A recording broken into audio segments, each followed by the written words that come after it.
ओम नमः शिवाय एवरीवन।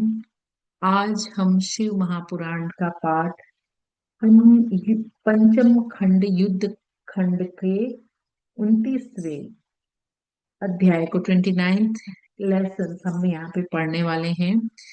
इससे पहले हम भगवान गणेश को आह्वान करते हैं, भगवान गणेश की को प्रार्थना करते हैं। ओम गणपते नमः। ओम गणपते नमः। ओम गणपते नमः। ओम गणपते नमः। ओम गणपते नमः। ओम गणपते नमः। ओम गुरुभ्यो नमः। ओम गुरुभ्यो नमः। ओम गुरुभ्यो नमः। ओम नमः शिवाय। ओम नमः शिवाय। ओम नमः शिवाय। ओम नमः शिवाय। ओम नमः शिवाय। ओम नमः शिवाय। ओम नमः शिवाय। ओम नमः शिवाय। ओम नमः शिवाय। ओम नमः शिवाय। ओम नमः शिवाय। अब हम भगवान शिव से प्रार्थना करते हैं कि हे देव के देव महादेव, आपकी कृपा से आज हम शिव महापुराण का श्रवण एवं पठन करने वाले हैं। हमारे मन को, हमारे वचनों को, हमारे कर्म को पवित्र करें, हमें सच्ची भक्ति दें, सच्चा ज्ञान दें, विजडम दें, नॉलेज दें और आपकी कृपा हमें प्राप्त हो। इस पाठ का पुण्य समस्त हमारे परिवार को, हमारे बच्चों को, उनके कल्याण के लिए लगे। इस पाठ का पुण्य समस्त प्राणियों में, प्राणियों के कल्याण के लिए और उसके साथ साथ विश्व की शांति के लिए हो। ॐ त्र्यम्बकं यजामहे सुगन्धिं पुष्टिवर्धनम् उर्वारुकमिव बन्धनान् मृत्युर्मुक्षीयमामृतात्। ॐ त्र्यम्बकं यजामहे सुगन्धिं पुष्टिवर्धनम् उर्वारुकमिव बन्धनान् मृत्युर्मुक्षीयमामृतात्। ॐ त्र्यम्बकं यजामहे सुगन्धिं पुष्टिवर्धनम् उर्वारुकमिव बन्धनान् मृत्युर्मुक्षीयमामृतात्। ओम नमः शिवाय। मुझे एक स्ट्रॉन्ग गाइडेंस आ रहा है। आप 12 में से 12 जो लोग अभी ज्वाइन किए हो या जो भी इस शिव महापुराण को सुन रहे हो, आप में से किसी न किसी को रुद्राक्ष की माला, रुद्राक्ष का एक न एक रुद्राक्ष आपको धारण करना चाहिए। और अगर आप सोच रहे हो बहुत दिन से, तो प्लीज आप धारण करो, शायद आपके लिए बहुत जरूरी है। चलिए, अब हम आगे का पाठ करते हैं। तो यहाँ तक हमने देखा था कि कैसे यहाँ पर जो जालंधर थे, उसके 3 पुत्र थे, उनकी भी जालंधर के 3 पुत्र भी हुए। उसके आगे की शंखचूड़ राज्य प्रशंसा, तो यहाँ पर हम युद्ध कांड के बारे में ही और कुछ जानते हैं। सनत कुमार जी बोले, जब इस प्रकार विवाह कर शंखचूड़ घर आया और तपस्या कर वर पाया, तो सब दानवों को बड़ी प्रसन्नता हुई। कुलगुरु शंकराचार्य ने भी आकर शंखचूड़ का असुरधिपत्य पद पर अभिषेक किया। हमको पता है कि शंकराचार्य जो थे, सॉरी शुक्राचार्य जो थे, वो दानवों के एक तरह से गुरु माने जाते थे। फिर इन दैत्यों और दानवों के वृहद सेना ले इंद्रपुरी को विजय करने गए। तब शंख को युद्ध में आया हुआ सुनकर देवताओं की सेना ले राजा इंद्र उससे युद्ध करने आए। देवताओं और असुरों का बहुत भयानक संग्राम हुआ। उनके बीच में एक भयानक युद्ध हुआ। देवताओं से असुर पराजित हो भाग गए। दैत्यों के पालने से दैत्यराज ने क्रूर हो देवताओं से विकट संग्रह किया। उसके बढ़ते हुए वेग से देवसेना भाग चली। उन्होंने गुफाओं कंदराओं का शरण लिया। महाप्रतापी दंभ पुत्र ने सब लोगों को जीत कर देवताओं का अधिकार ग्रहण कर लिया। त्रैलोक उनके वश में गया। शंखचूड़ गोलोकवासी कृष्ण का बड़ा मित्र, भक्त और रथ और साधु था। यहाँ पर कृष्ण जी की भी महिमा के बारे में अभी हम जानेंगे। अभी हमने उनके जो मित्र थे, अ, वासुदेव, उनके बारे में भी जानने को, सॉरी, उनके जो मित्र थे उनके बारे में भी जानने को हमें पता चलेगा। पूर्व जन्म के श्राप से दानव योगी को प्राप्त हुए थे, परंतु उनकी बुद्धि दानवों सी नहीं थी। इधर राज्य हरण से पराजित देवता ऋषियों को साथ लेकर साथ लेकर ब्रह्मा जी की सभा में गए। अपना सब वृत्तांत कहा। ब्रह्मा जी उन्हें साथ ले विष्णु जी के पास वैकुंठ में गए। वहां सबने मिलकर भगवान विष्णु को प्रणाम कर उनकी स्तुति की और रोते हुए अपना दुख कहा। भगवान विष्णु ने हंसकर विधाता से यह कहा कि मैं शंखचूड़ के सब वृत्तांतों को जानता हूँ। वह पूर्व काल में ही मेरा बड़ा भक्त था, परंतु अब लोग व्याकुल ना होइए। मैं इस संबंध में शिवजी से परामर्श करूंगा। देवताओं सहित ब्रह्मा से ऐसा कहकर विष्णु जी ने उन्हें साथ ले शिव लोक की ओर चले गए। वहां जाकर उन्होंने सर्वेश्वर भक्त वत्सल शंकर जी की बड़ी आराधना की। तीसरा अध्याय, शंखचूड़ वध के लिए देवताओं का शिवजी के पास जाना। सनत कुमार बोले, हे व्यास जी, इस प्रकार ब्रह्मादिक के साथ ले जब विष्णु शिवलोक में पहुंचे, उन्होंने देखा कि शिवजी की सभा लगी हुई है। देखिए, अंत में हमको एक चीज जानना बहुत जरूरी है कि यहाँ पर शिवजी से ही ब्रह्मा और विष्णु उत्पन्न हुए हैं। उनकी बाई भुजा से विष्णु जी और दाई भुजा से ब्रह्मा जी उत्पन्न हुए हैं। और ब्रह्मा जी ने ही फिर सृष्टि को आगे बढ़ाया। लेकिन यहाँ पर तीनों एक दूसरे का बहुत ज्यादा रिस्पेक्ट करते थे, एक दूसरे को बहुत सम्मान के साथ। यहाँ तक कि शिव जी भी बहुत सम्मान के साथ विष्णु जी और ब्रह्मा जी से बातचीत करते थे। उन्होंने देखा कि शिव जी सभा में बैठे हुए हैं। उनकी दिव्य सभा की अद्भुत रत्नमयी घटा है। इनके मध्य में पंचमुखी त्रिनेत्र शंकर बैठे हैं। तब पार्वती सहित शंकर जी को इस प्रकार उस सभा में सिंहासन पर विराजमान देखकर विष्णु जी बहुत प्रसन्न हुए। अवसर पाते ही उन्होंने देवादिदेव शंकर जी की स्तुति करके कहा कि हे प्रभु, हम सभी देवता आपकी शरण में हैं। हम दुखियों को की रक्षा कीजिए। हम शंखचूड़ से त्रस्त होकर बहुत व्याकुल हैं। आप दीनों के नाथ, त्रिलोकी के स्वामी और शरणागत पालक हैं। मैं गौरीश, आप प्रसन्न हो। हे गौरीश, आप प्रसन्न हो, हमारा उद्धार कीजिए। ऐसा कहकर ब्रह्मा और विष्णु चुप हो गए। गौरीश तो गौरी जी के पति हैं, इसीलिए उनको गौरीश भी कहा गया है। शंखचूड़ के वध के लिए शिव जी का आश्वासन।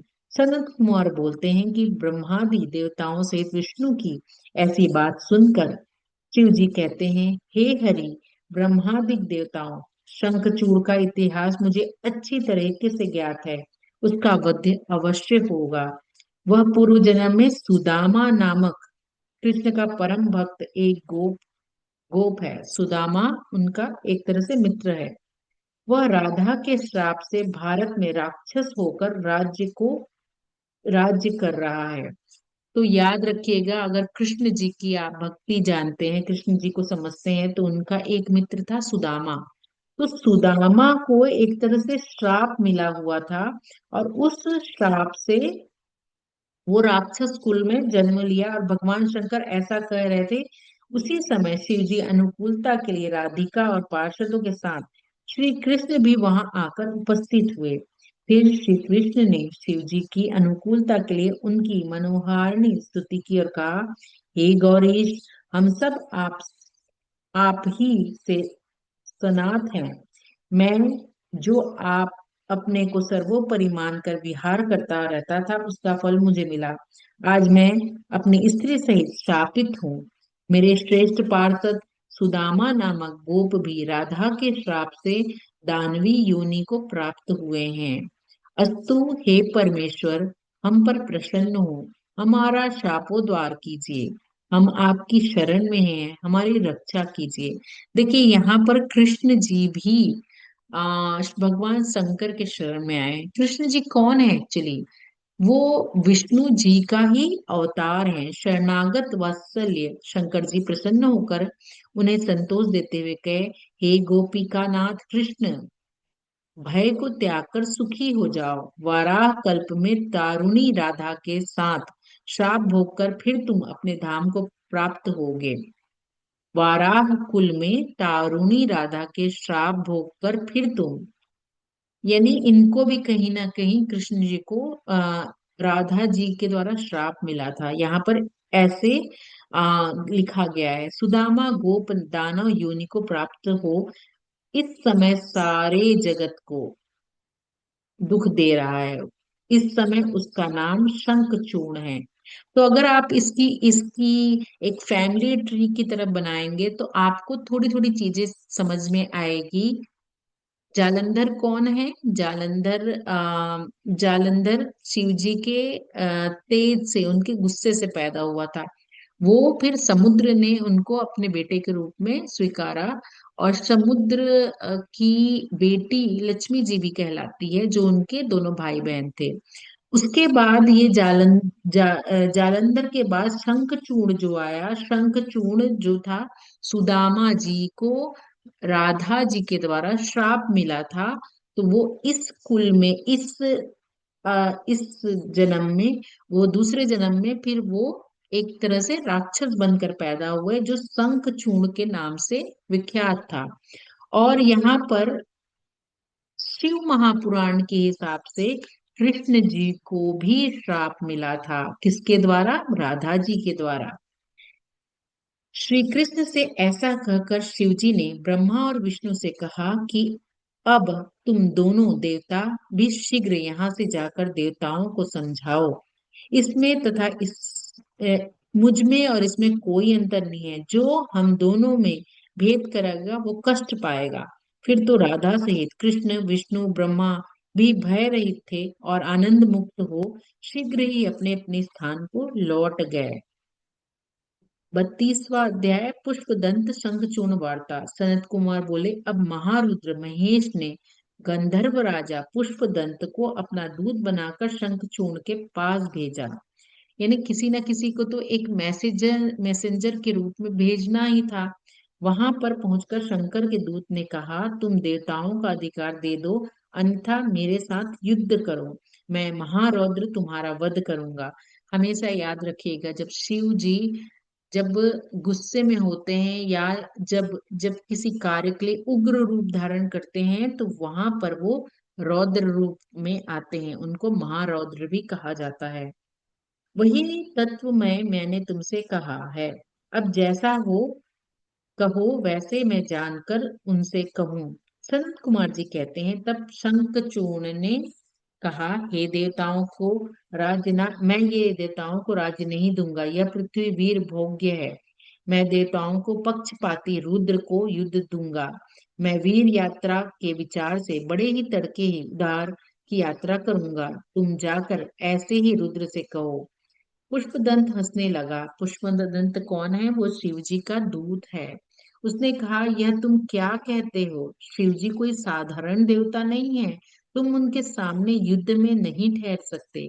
शंकर जी परमात्मा और सबके ईश्वर हैं। वे पूर्णतः सबके संहारता सत्पुरुषों की गति है। तुम उनको पर ब्रह्मा चिदात्मा समझो। तुम्हारी इसी इसी में कुशल है। यह सुनकर शंखचूड़ ने कहा, मैं सत्य कहता हूँ, बिना महादेव से युद्ध किए स्वयं अधिकार ना दूंगा। जैसे मैं तुमसे कहता हूँ ऐसा ही जाकर शंकर जी से कह दो। इस प्रकार अधिकार की बात ना करो। पुष्पदंत अपने स्वामी शिव जी के पास लौट आया। जैसे उसने कहा था उसने वैसे ही उनको सुनाया। शंखचूर्ण वध के लिए शंकर जी की युद्ध यात्रा। तो यहाँ पर शंखचूर्ण का वध शिव जी के द्वारा ही होगा। तब दूत के इन वचनों को सुनकर शंकर जी क्रुद्ध हो गए। उन्होंने भद्रादि गणों को बुलाकर दोनों कुमारों और भद्रकाली सहित शंखचूड़ से युद्ध कर उनका वध करने के लिए शीघ्र गमन की आज्ञा दी। स्वयं भी अपने वीर गणों और सैनिकों सहित प्रस्थान किया। सभी वीर शास्त्रादि से युक्त शंकर जी के साथ चले। कार्तिकेय और गणेश जी सब सेना के अधिपति थे। कार्तिकेय जी और गणेश जी हमेशा शिव जी के जो सेना है उसको लीड करते थे। आठों भैरव, आठों वसु, एकादश रुद्र, द्वादश सूर्य, ये सभी बड़ी शीघ्रता से वहां पहुंचकर शिव जी के साथ आए। अपने वीर पार्षदों सहित 100 भुजा धारण किए देवी भद्रकाली स्वयं उपस्थित हुई। तो हमने अभी तक के अध्याय में पढ़ा है कि रुद्र जो भगवान शिव का रौद्र रूप है उसको रुद्र कहते हैं। और वहां पर रुद्र के साथ माँ पार्वती नहीं होती, वहां पर रुद्र के साथ माँ काली की एनर्जी होती है। क्योंकि माँ पार्वती सौम्य रूप है, वो शंकर के साथ है, शिव के साथ है। लेकिन रुद्र के साथ हमेशा काली माता की एनर्जी होती है। 3 करोड़ योगिनी, योगिनियां कहाँ से आई हैं? माँ काली की एनर्जी से आई हैं। 3 करोड़ विकट डाकिनियां उनके साथ थी। इस प्रकार की अपनी सब सेना के साथ लेकर शिव जी महाराज शंखचूर्ण से युद्ध करने चले। चलते चलते चंद्रभामा भागा नदी के तट पर एक मनोहर वट वृक्ष के नीचे उन शिव जी ने अपना आसन लगाया। शंखचूर्ण की युद्ध यात्रा। व्यास जी बोले, हे ब्रह्मा जी के बुद्धिमान पुत्र, हे मुनिराज, यह तो शिव जी का बड़ा ही विचित्र चरित्र वर्णन किया है। अब कहिए कि शिव जी के दूत के चले जाने पर क्या हुआ। सनत कुमार जी बोले, दानव शंखचूर्ण ने अपने अंतःपुर में जाकर तुलसी से कहा कि आज बड़े ही प्रातः ही मैं युद्ध के लिए जाऊंगा, मुझे आज्ञा दो। फिर दानव राज शंखचूर्ण ने अपने पुत्र को राजभार सौंपा और उसे भार्या तुलसी के अधीन किया। तो यहाँ पर उनको शायद शंखचूड़ को पहले से ही ज्ञात था कि भाई मेरी या तो मृत्यु शिव के हाथों लिखी हुई है। उन्होंने अपने पुत्र को राजभार सौंपा, भार्या तुलसी के अधीन किया। पश्चात रोती हुई प्रिया को अनेक प्रकार से धैर्य दिया। सेनापति को बुलाकर सैन्य रचना कराई। सब मिलकर 3 लाख अक्षौहिणी ये सेना युक्त व मंडलिक छावनी में बाहर हुआ। चलते चलते पुष्प भद्रा नदी के तट पर अक्षर वट के नीचे अपना डेरा लगाया। वहां से उसने शिव जी की सेना का निरीक्षण किया। शंखचूड़ के दूत की शिवजी से वार्ता। देखिए कोई साधारण इंसान के साथ उसका युद्ध तो नहीं हो रहा है, यहाँ पर साक्षात शिव जी के साथ उनका युद्ध हो रहा है। और ये कहीं ना कहीं एक तरह से जो इसके लिए वरदान भी है कि उसकी मृत्यु कहीं ना कहीं शिव के हाथों होगी, शंखचूड़ की। शंखचूड़ के दूत की शिवजी से वार्ता। सनत कुमार बोले, तब दानवेंद्र ने अपने बहुत से दानवों को शिवजी के पास भेजकर यह कहलाया कि मैं शंखचूड़ आ गया हूँ, क्या इच्छा है, सत्य कहिए। तब शंख के दूत के यह वाक्य सुनकर महादेव प्रसन्न होकर बोले, हे महाप्राज्ञ दूत, तुम जाकर अपने स्वामी से यह कह दो कि देवताओं से वैर न त्याग कर उनसे संधि कर ले। देखिए यहाँ पर शिव जी उनको एक मौका दे रहे हैं। उनका राज्य उन्हें देकर सुख से अपना राज्य करो। प्राणियों का विरोध बुरा होता है। तुम शुद्ध कर्मा कश्यप की संतान होकर ऐसा क्यों कर रहे हो। जब शिव जी ने इस प्रकार श्रुति स्मृति के सिद्धांत की बहुत सी बातें कहकर उस दूत को समझाया, तो तर्क का ज्ञाता वह दूत भवितव्यता से मोहित हो नम्रता पूर्वक शिव जी से बोला, हे देव देव, यह अपने आपने जो कहा है यह सब सत्य है, परंतु मेरा भी निवेदन सुनिए। सारे दोष असुरों में नहीं होते, देवताओं में भी होते हैं। जब देवताओं का ही पक्ष कर उनकी कल्याण क्यों कर आप देवताओं का ही पक्ष कर उनका कल्याण क्यों करते हैं? बलि का सर्वस्व हरण कर उसे पाताल क्यों भेजा? भाई सहित हिरण्याक्ष को देवताओं ने कैसे मारा? शुंभादि दैत्य कैसे मर गए? समुद्र मंथन से निकले अमृत को देवताओं ने ही क्यों पान किया? आपको इससे इससे विरोध नहीं करना चाहिए, क्योंकि अब सुर असुर सबके ईश्वर हैं। आप जैसे महात्मा के लिए ये बड़े लज्जा की बात है जो हमारे साथ वैर करते हैं। तब इस प्रकार के वचनों को सुनकर शिव जी कहते हैं, हम तो भक्तों के अधीन हैं। उनकी जैसी इच्छा होती है वो वैसे ही कार्य करते हैं, किसी भी का पक्ष नहीं करते। इस समय विष्णु और ब्रह्मा की प्रार्थना से मैं उनसे युद्ध करने आया हूँ। देव कार्य के लिए मुझे युद्ध करने में कोई लज्जा नहीं है। ऐसे ही जानकर शंखचूड़ ने कह दो। दूत अपने स्वामी शंखचूड़ के पास चले गए। तो कहीं ना कहीं शंखचूड़ ने बहुत अच्छी बात बोली कि भाई, जो समुद्र मंथन हुआ था उसका जो अमृत था वो क्यों केवल देवताओं को मिला? उसमें से कौन था असुर? आपको पता है कि एक देवता बनकर, जो कि देवता बनकर एक राक्षस बैठा हुआ था, जो कि विष्णु जी को पता चल गया, मोहिनी रूप में थे, कि इसने तो अमृत पान कर लिया है। तो जब उनका विष्णु जी ने गला काटा तो उसका सिर का भाग राहु बना और उसके धड़ का भाग केतु बना। और वहीं से ही ये राक्षस कुल मिलने लग गया और ये शुक्राचार्य के ओर चले गए, उनके उनके कुल में चले गए।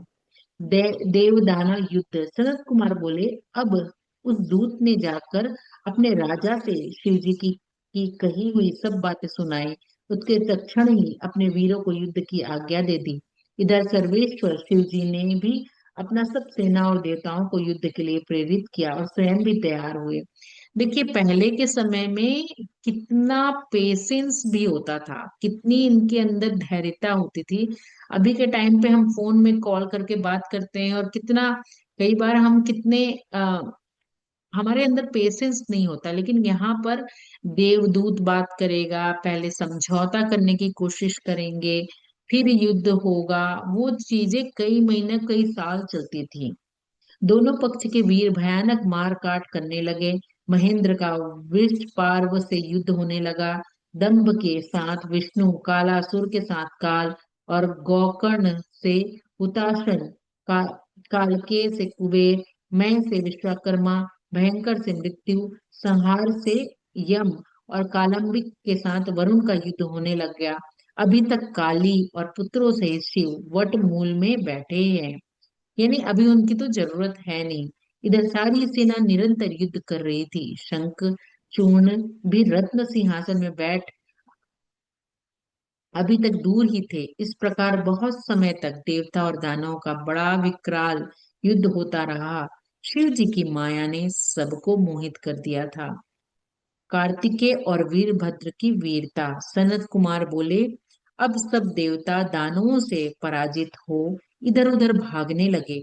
बहुत से भागकर शिव जी की शरण में आ गए। युद्ध का सब वृत्तांत कहा। यह सुनकर भगवान शंकर कुपित हो स्वयं युद्ध में करने चले गए। इधर पहुंचते ही सैकड़ों अक्षौहिणी का नाश कर दिया। इधर काली अलग ही दैत्यों का नाश कर उनका रक्त पान कर रही थी। अब देवता बड़ी वीरता से दानवों के साथ भयंकर युद्ध करने लगे। स्कंद के बाणों से करोड़ों दानवों का संहार हुआ। तब अपनी सेना का इस प्रकार संहार होते हुए देख कर राजा शंखचूड़ स्वयं युद्ध को तैयार हुए। उनकी भयंकर मार से शिवपुत्र स्कंद जी ताड़ित होने लगे। उसी समय महाबली शंखचूड़ ने स्कंद का धनुष काट दिया। साथ ही अपनी घातक शक्ति कर उनकी छाती पर दे मारा। उसके प्रहार से स्कंद को क्षण भर के लिए मूर्छित हो गए। स्कंद कौन है यहाँ पर? स्कंद कार्तिकेय जी हैं। उनके प्रहार से स्कंद को क्षण भर के लिए मूर्छित हो गए वो। पश्चात मूर्छित से उठकर स्कंद जी ने ऐसे ही विष बुझी शक्ति उठाकर जो उसे मारा, तो उसके प्रहार से शंखचूड़ पृथ्वी पर गिर गया और बहुत काल तक मूर्छित रहा। पश्चात उठकर उसने कार्तिकेय पर अपनी शक्ति का प्रहार किया, जिसके लगने पर वे मूर्छित होकर पृथ्वी पर गिर पड़े। इस प्रकार उन्होंने ब्रह्म वाक्य को प्रमाणित किया। काली उन्हें अपनी गोद में उठाकर शिव जी के पास आई। शिव जी ने उसे उन्हें जीवित कर दिया। वे उठकर फिर युद्ध की ओर चले। इस समय काली फिर युद्ध में आई और कार्तिकेय की रक्षा करती हुई दानों का चर्वण करने लगी। दोनों पक्षों के बीच विकट संग्राम होने लग गया। तो यहाँ पर जब दोबारा उन्होंने दोबारा शंखचूड़ ने उन्होंने कार्तिकेय जी को मारा, तो वो मूर्छित होकर पृथ्वी पर गिर पड़े। और एक तरह से माँ काली माता है, माता को ये देखकर नहीं रहा गया, तो उन्होंने उसको उठाकर शिव जी के पास लाया और शिव जी ने उन्हें फिर से जीवित कर दिया। अब है 38वां अध्याय, भद्रकाली शंखचूड़ युद्ध। अब यहाँ पर माँ काली का शंखचूड़ के साथ युद्ध होगा। सनत कुमार बोले, अब देवी ने युद्ध भूमि पर भयानक सिंहनाद, चंडियों वीरों का रक्तपान कर नाचने लगी। तब काली को इस प्रकार सम्रारूढ़ देख दानवेंद्र शंकर शंखचूड़ स्वयं उससे युद्ध करने आए। काली ने प्रलयाग्नि के समान घोर बाण वर्षा की, परंतु राजा शंखचूड़ ने वैष्णव अस्त्र चलाकर उसे शांत किया। तब देवी ने नारायण अस्त्र चलाया। दानवेंद्र रथ से उतरते ही उसे प्रणाम करने लगा। इससे वह अस्त्र स्वयं ही शांत हो गया। तो जो नारायण जी का जो बाण उन्होंने अस्त्र चलाया, तो उसके लिए शंखचूड़ भी कोई कम नहीं था, जो कि वो जैसे ही देखा कि ये अस्त्र तो नारायण जी का अस्त्र है, तो उसको जैसे ही प्रणाम किया, वो अस्त्र शांत हो गया। तब देवी ने ब्रह्मास्त्र छोड़ा। दानवेंद्र रथ से उतरकर उससे भी बच गया। ब्रह्मास्त्र से बचकर उसने मंत्र पूर्वक देवी को घोर बाण बरसाए। देवी उन सब बाणों का चर्वण करने लगी। साथ ही ऐसे घोर गर्जना करने लगी जिससे दानव भयभीत होकर भागने लगे। पश्चात महाकाली ने पशुपति का प्रयोग किया, जो उसको अमोघता की रक्षा करने के लिए आकाशवाणी ने रोक दिया, क्योंकि उससे मृत्यु नहीं लिखी थी। भद्रकाली पाशुपत को रोक 100 लाख दानवों को चट कर गई। शंखचूड़ को भी खाने दौड़ी। तब दानवेंद्र ने रौद्रा से उसका वेग रोका और भी कई दिव्य अस्त्र का प्रयोग किया, परंतु परम क्रुद्ध भगवती ने सब खंड खंड करके काट दिया। उसके चलाए हुए चक्र आदि को निगल गए। फिर बड़े वेग से उछलकर देवी ने उसे एक मुष्टिक प्रहार किया, तो दानवराज 7 चक्कर खाकर पृथ्वी पर गिर पड़े और क्षण भर के लिए मूर्छित हो गए। यहाँ पर बहुत ही पावरफुल युद्ध हो रहा है शंखचूड़ और माँ काली का। पश्चात उठकर देवी से बाहु युद्ध करना चाहा, परंतु माता की बुद्धि से उसने बाहु युद्ध नहीं किया। देवी ने उसे पकड़ा और बार बार घुमाकर बड़े क्रोध से उसको ऊपर से फेंक दिया। प्रतापी शंखचूड़ बड़े वेग से ऊपर से कूद गया। यहाँ पर उसको प्रतापी कहा गया है भाई। इसका युद्ध शंकर और माँ काली के साथ हो रहा है। फिर नीचे आ भद्रकाली को प्रणाम कर उसने आगे बढ़ा। उसी समय आकाश से वाणी हुई कि हे देवी, अभी समर में तुम्हें 1 लाख दानवों का रक्तपान करना है। तुम उन्हें शीघ्र भक्षण करो। संग्राम में दानवराज के वध की इच्छा ना करो, क्योंकि वह शंखचूड़ तुमसे अवध्य है। भद्रकाली दानवों को रक्त पीने लगी। यानी यहाँ पर जो आकाशवाणी हुई है उसमें ये कहा गया है भाई कि ये तुम्हारे द्वारा वध इसका नहीं होना है, तो तुम टाइम वेस्ट यहाँ पर नहीं करो, तुम जाकर जो दानव हैं उनको मारो। फिर शिव जी के पास आकर सब वृत्तांत कहा। शंखचूड़ की सेना का अद्भुत संहार। सनत कुमार बोले, काली ने ऐसा सुनकर शिव जी अपने गणों के साथ लेकर युद्ध करने चले। जब ऋषभ पर चढ़े महेश्वर युद्ध भूमि पर जाकर खड़े हुए, तो उन्होंने देखकर शंखचूड़ रथ से उतरकर शीश झुकाकर उन्हें प्रणाम किया। देखिए यहाँ पर एक दैत्य ने प्रभु को प्रणाम किया, फिर विमान में चढ़कर हवन कवच पहन धनुष उठाकर युद्ध करने लगा। 100 वर्ष तक सीजी से युद्ध किया। ये जो युद्ध था कब तक चला? 100 वर्ष तक युद्ध चला। मेघों के समान अपार बाण वर्षा हुई। महावीर शंखचूड़ ने बड़े ही दारुण बाण चलाए। शिव जी उनके सभी अस्त्रों को काटते हुए तोड़ते हुए चूर करते रहे। ऐसा कोई भी शस्त्र ना रहा जो शिव जी पर ना चलाया हो। इतने ही महाकाली वहां आ पहुंची। उनका मुख फैलकर बहुत से राक्षसों का भक्षण करने लगी। वीरभद्र और नंदीश्वर ने भी बहुत से दानवों को नाश किया। अब इस प्रकार दैत्य सेना का संहार हो गया। बचे बचाए बहुत से वीर भाग गए। तो यहाँ पर ये शिवजी चाहते तो, क्योंकि शिवजी ने ही ब्रह्मांड की रक्षा की है, रचना की है भाई। वो चाहते तो 2 मिनट में शंखचूड़ को मार सकते थे, लेकिन उनको ये लीला करनी थी। 40वां अध्याय शिवजी द्वारा शंखचूड़ का वध। सनत कुमार बोले, तब अपनी सेना की इस भीषण संहार को देखकर दानव बड़े ही क्रोधित हुए। दैत्य ने महादेव पर अनेकों अस्त्र चलाए, परंतु उसकी कुछ भी परवाह ना करके शंकर जी दिव्य प्रहार करने लगे।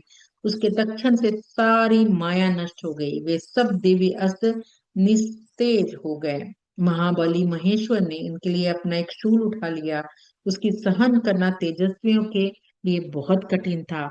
फिर तो उसी समय आकाशवाणी हुई, हे महेश्वर, अभी इस सूल को इस पर मत चलाओ, इस पर मत चलाओ। आप जैसे सामर्थ्य के लिए शंखचूड़ को मारना क्या कठिन है? देखिए यहाँ पर भी बोला जा रहा है कि आकाशवाणी में कि आपके लिए कठिन है क्या, जो शंखचूड़ को आप मार नहीं पा रहे हो। इसके पास विष्णु जी का उत्तम कवच है, उसकी पतिव्रता स्त्री है। तब तक इसको ना तो जरा आ सकती है और ना मृत्यु आ सकती है। तो यहाँ पर विष्णु जी से उसने कहीं ना कहीं वरदान लिया था, और विष्णु जी का कवच उसके चारों तरफ था, और उसकी जो स्त्री थी वो पतिव्रता थी। तो कहीं ना कहीं इन दोनों की ऊर्जा उसको बचा रही थी। इस प्रकार उस आकाशवाणी को सुनकर शिव जी ने वैसे ही किया, उस शूल को रोक रखा। फिर शिव जी की इच्छा से विष्णु जी वहां आ गए। उन्होंने वृद्ध ब्राह्मण का वेश धारण करके शंखचूड़ से भेंट कर भिक्षा मांगी। शंखचूड़ ने पूछा, क्या चाहिए? इस पर वृद्ध ने कहा, मैं इस प्रकार नहीं मांगूंगा, पहले आप प्रतिज्ञा कीजिए। शंखचूड़ ने प्रतिज्ञा की।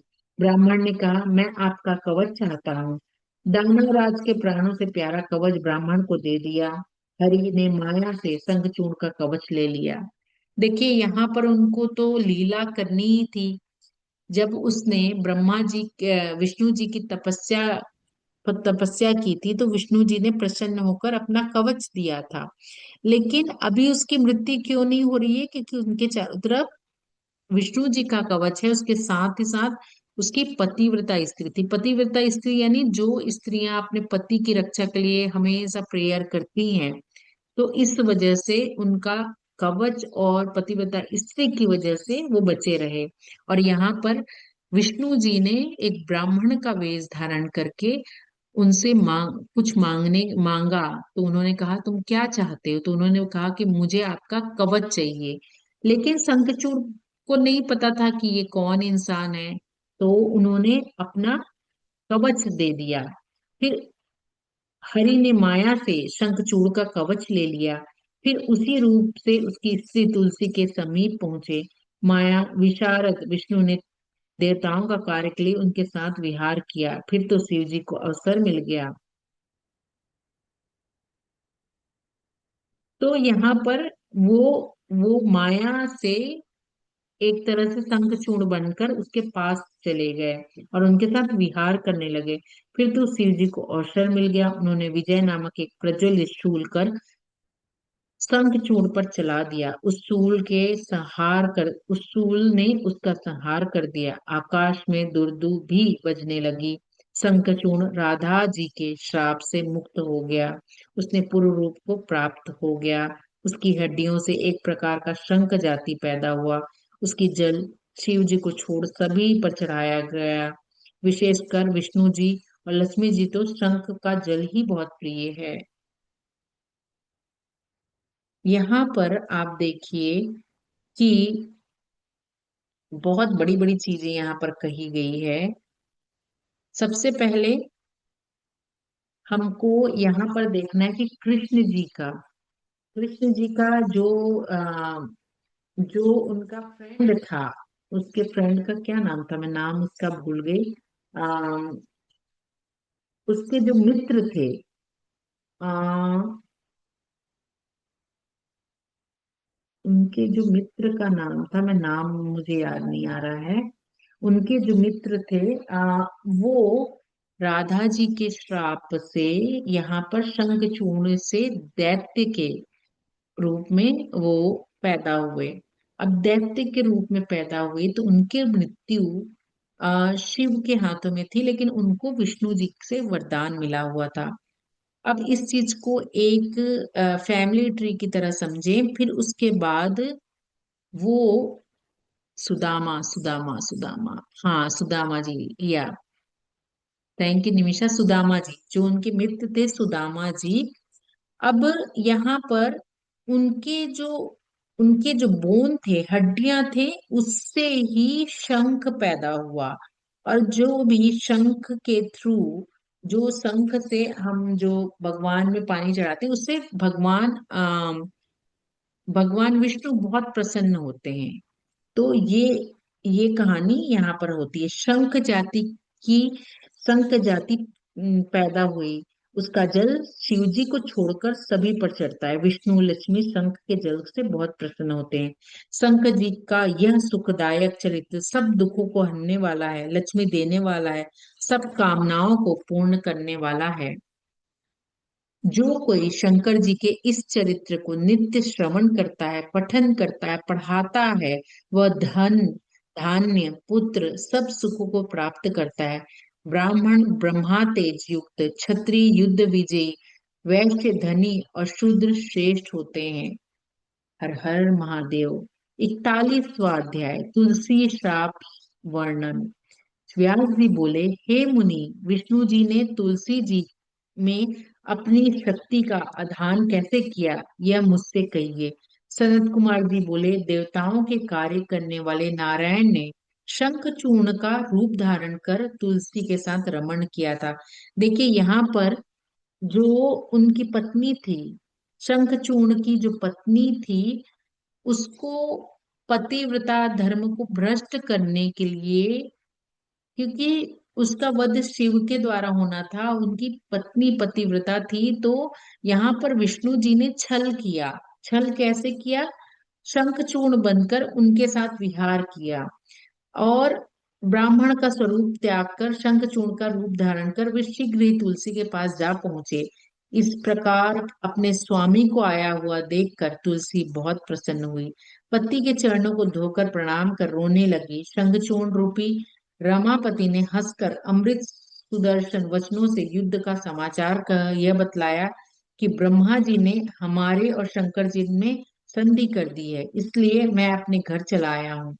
शिव जी शिवलोक को चले गए हैं। ऐसा कर कर जगतपति ने शयन कर उसके साथ विहार भी किया। तब उसके इस रमण को देखकर तुलसी को भ्रम हुआ। वह तर्क करने लगी। उसने विष्णु जी से पूछा, अरे तू कौन है, सत्य क्या, तूने माया से मुझसे क्यों भोगा, मेरा सतत्व धर्म क्यों दूर कर दिया। मैं तुझे श्राप देती हूँ। तुलसी के श्राप के भय से विष्णु जी ने अपने सुंदर मूर्ति बना ली, परंतु तुलसी ने वह स्वरूप देख चिन्हों से विष्णु जाना और अपना पतिव्रत भंग हुआ जान क्रोध किया। तुलसी ने कहा, विष्णु तुम में दया नहीं है, तुम्हारा मन पाषाण के समान है। तुम्हारे मेरे सत्यत्व धर्म को भंग कर मेरी स्वामी का वध कराया है। तुम बड़े धर्महीन भी हो, अतएव मैं तुम्हें श्राप देती हूँ कि तुम पत्थर हो जाओ। ऐसा कहकर शंखचूर्ण की प्रिया सती तुलसी अत्यंत विलाप करने लगे। उसके विलाप को देखकर विष्णु जी ने भक्त वत्सल शंकर जी का स्मरण किया। शंकर जी शीघ्र ही वहां प्रकट हो गए। उन्होंने शोकाकुल उस दुखिया को जगत की नश्वरता समझाते हुए उसकी तपस्या का फल दिया और ये कहा कि इस शरीर को त्याग कर तुम दिव्य देह को धारण कर हरि के साथ विहार करो। साथ ही तुम्हारा यह शरीर छूटने पर भारत में गंध की नदी होगी। देव पूजन के साधन से कुछ काल में तुम मेरे वर में प्रधान रूप तुलसी नाम के विख्यात हो जाओगी और स्वर्ग पाताल और मृत्यु लोक को तुम सर्वदा हरि की समीपता पाओगी। सब वृक्षों में तुम श्रेष्ठ होगी। आज हमको जानने को मिला सुदामा जी को राधा जी ने श्राप दिया। फिर उसके बाद वो शंखचूर्ण बन के पैदा हुए दैत्य लोक में। और उसके बाद उनकी पत्नी तुलसी बनी। तुलसी तुलसी जी ने बहुत पतिव्रता थी। और लेकिन शंखचूर्ण को विष्णु जी के द्वारा वरदान मिला था। वहां पर वहां पर युद्ध हुआ शंखचूर्ण का। लेकिन उनका पतिव्रत धर्म को हटाने के लिए वहां पर विष्णु जी शंखचूर्ण बनकर आए और उनके साथ विहार किया और उनके पतिव्रता धर्म को तोड़ा। यहाँ पर उन्होंने विष्णु जी को श्राप दिया। लेकिन कहीं ना कहीं यहाँ पर शंकर जी ने उनको कहा कि अ, अब जब उन्होंने विष्णु जी को श्राप दिया तो विष्णु जी पत्थर के बन जाओ करके उन्होंने ये श्राप दिया। फिर बाद में शिव जी को बुलाया गया तो शिव जी ने उन्हें कहा कि तुम एक नदी बन जाओगी इसके बाद। और तुम स्वर्ग में पाताल में मृत्यु लोक में तीनों में सर्वदा हरि के समीप रहोगी। यानी विष्णु जी की पत्नी के रूप में तुम आओगी। और सभी वृक्षों में सभी प्लांट्स में तुम सबसे श्रेष्ठ स्थान पाओगे। इसीलिए तुलसी जी का बहुत महत्व है। सर्वदा वैकुंठ में हरि के साथ क्रीड़ा करती रहोगी। हरि के अंश से क्षीर सागर की भी पत्नी होगी। तुमने जो हरि को श्राप दिया है उसके प्रभाव से तुम्हारे गंडिका के तट पर ये हरि पाषाण रूप में स्थिर रहेंगे। यानी जो भगवान विष्णु है वहां पर एक पत्थर के रूप में रहेंगे। वहां पैने दांतों वाले करोड़ों कीड़े उस शिला को छेद कर उससे चक्र बना देंगे। उसका नाम सालिक राम होगा। देखिए कितना कितनी छोटी छोटी चीजें हैं। शालिक राम के बारे में मुझे नहीं पता था। वो शालिक राम विष्णु जी का ही अवतार है। तो वो कह रहे हैं कि जिस तुम नदी में तुम रहोगी गंडिका नदी जो होती है। ये ना गंडिका नदी शायद ये नेपाल के रास्ते से चलती है ये गंडिका नदी। और वहां पर राम पत्थर होते हैं। तो वो क्या होता है गंडिका जो नदी है या नेपाल में है ये। एक्चुअली मैं ये गई थी इस जगह पर। और ये जो नदी है ना ये थोड़ी से काले रंग की होती है आ, ये नदी जो होती है मुक्तिनाथ से पूरा बहुत दूर तक ये काठमांडू मुक्तिनाथ उधर सब तरफ चलती है ये नदी। और यस ब्लैक कलर की है। तो ये जो नदी है वो बहुत ब्लैक कलर की नदी होती है। और इसमें इनको क्या वरदान मिला है कि शिव जी ये इसी जगह पर विष्णु जी इसी जगह पर पत्थर के रूप में होंगे। और उसको कीड़े धीरे धीरे धीरे खाते रहेंगे। एक तरह से फॉसिल फॉसिल की तरह वो रहेंगे। और शिला में वो छेद होता जाएगा और उससे चक्र बनते जाएगा। उसी का नाम शालिग्राम है। तो because of the curse yes yes yes.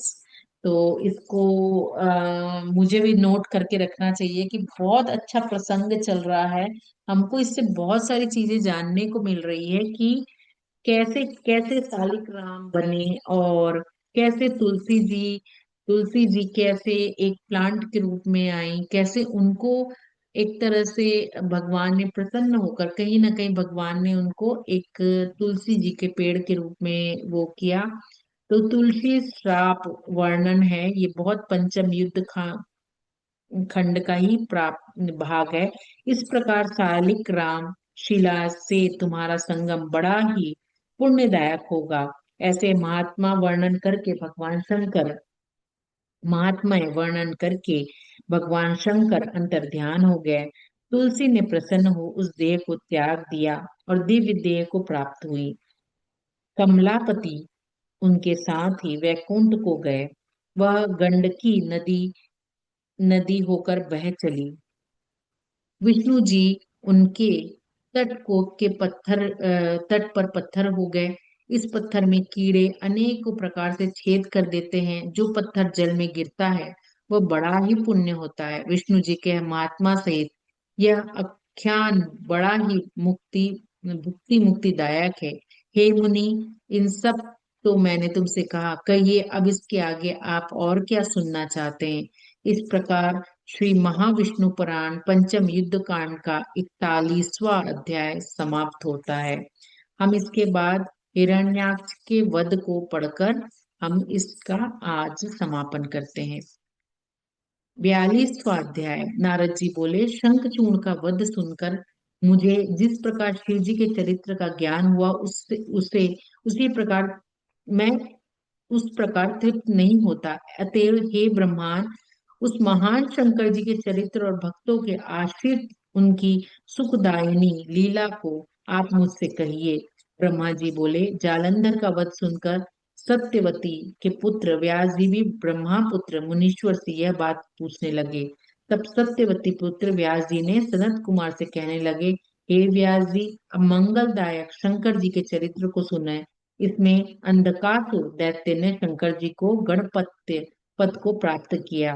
एक समय शंकर जी मंदराचल पर्वत पर जाकर जब पार्वती जी के साथ विहार कर रहे थे, तब उनके अनेक विहारों में जब पार्वती ने अपने कनक कमल से प्रभा वाले हाथों से शंकर के नेत्र बंद कर लिए, तो क्षण भर के लिए चारों ओर अंधकार छा गया और महेश्वर के शरीर का स्पर्श करने से पार्वती के दोनों हाथ से मद का जल निकलने लग गया। उससे एक बड़ा कराल मुख, भयंकर क्रोध परायण, एक अंधारू जटाधारी, कृष्ण वर्ण विकृत और बहुत से रोमों वाला मनुष्य पैदा हुआ।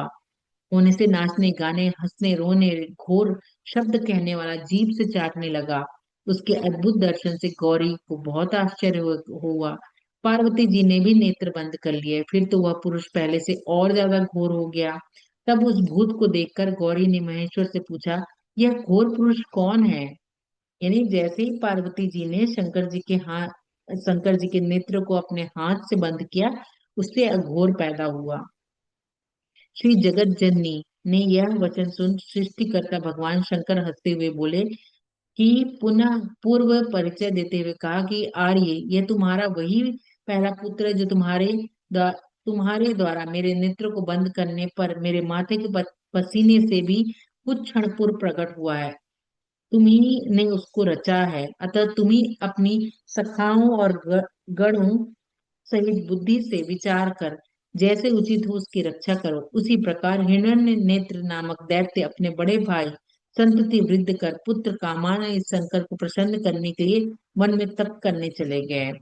उसके तप से प्रसन्न होकर शंकर जी उसे वरदान दिए और कहा कि मुझे प्रियवान पुत्र दीजिए, मैं वंश रहित हूँ। शंकर जी ने तथास्तु कहकर उसे पुत्र का वर दिया। अंधक नामक पुत्र तेरे ही समान बलवान होगा, तू दुख भूल कर उसी पुत्र को मुझसे मांग ले। उस दैत्य ने शिव और पार्वती की प्रदक्षिणा कर उस पुत्र को प्राप्त किया।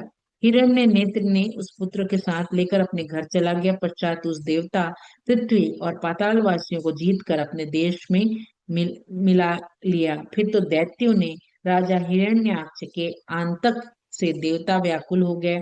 उन्होंने सर्वथा यज्ञ में कराल वराह रूप प्रदान कर विष्णु जी की आराधना कर उन्हें पाताल भेज दिया।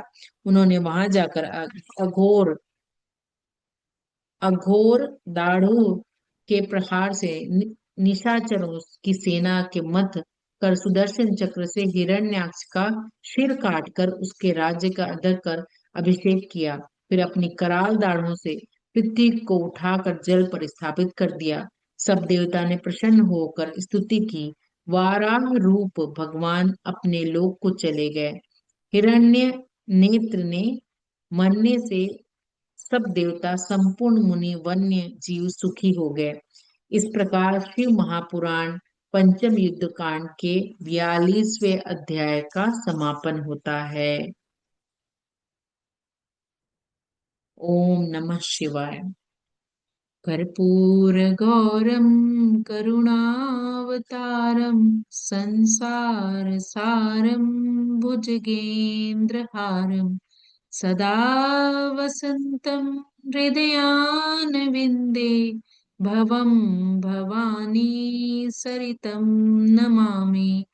गुरुर्ब्रह्मा गुरुर्विष्णु गुरुर्देवो महेश्वराय गुरुर्साक्षात् परं ब्रह्मा तस्मै श्री गुरवे नमः। धर्म की जय हो, अधर्म का नाश हो, प्राणियों में सद्भावना हो, विश्व का कल्याण हो। हर हर महादेव।